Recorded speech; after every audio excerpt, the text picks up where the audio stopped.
So full send back there. So like living your life, like, so what I'm hearing you say is that if there's something that's a hell yes for you, you're all in and you I'm want all, to live it fully. And I see that in you, often, I mean, you have some incredible life stories that you've experienced. And I would yeah. imagine that that comes from being all in. So what do you say to the person? Because there are a lot of people out there that don't full send, they don't send it. They're, I think, based in fear a lot of the time. Like they have an opportunity to step out of the Yeah. box, step out of their comfort zone and go for it. And they pass. How do you overcome that I, fear? I think it starts with identifying what your values, passion, and purpose are. And then when you know those, it helps you identify what your hell yes and hell no's are.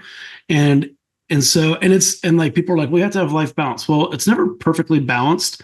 So you go down full send into one thing. If I'm out with buddies doing a 4-day golf tournament, I'm all in. And I think when you're doing whatever you're doing, it's about being present for what you're doing. So I try not to be distracted. I have for like, if I'm doing something like that, like I'm gonna make sure my team has coverage at the office. So I know my clients and my referral partners are being well taken care of. So I don't have to feel like I have to be in two places at once. So it goes back into building teams and structures and all that is one of the bases for the business side.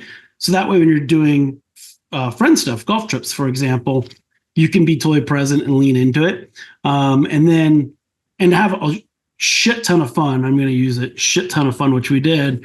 And then when you get back, you're like, oh, you know what? I'm really missing my family. So now it's like, I'm going to put some full send energy into spending time with my family. Obviously, full send time in with work and how we take care of our past clients and referral partners, et cetera. So you're always moving it. And I think that's actually how you find the balance is like, oh, I feel like haven't been with some of my friends for a while. I got to reach out and be, and I think it's present. So like one, identifying what matters to you.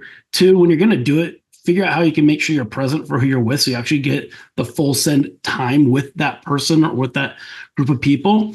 And whether that's a customer, like I make sure my phone's away.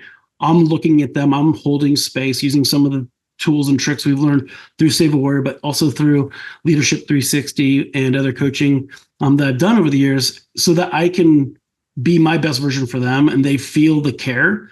And it's not manipulative. It's true, like in those moments, so that I can actually, and when I'm really present with somebody, particularly early on with a customer, if I spend that 45 minutes getting to know them, understanding what their fears are, what makes them excited and what they're looking for, neighborhood, all those things, they're going to feel more connected to me because I genuinely actually give a shit. And we're also taking those notes, which help us structure the loan, not just for now, but in the future. We're going to remember some of these things that we have record keeping of in our database so that we can ask, hey, how's Johnny? Did he make the football team this year? All those things that they feel endeared by. It's like, I don't necessarily remember it all, but I cared enough to ask and record it so that I can reference it.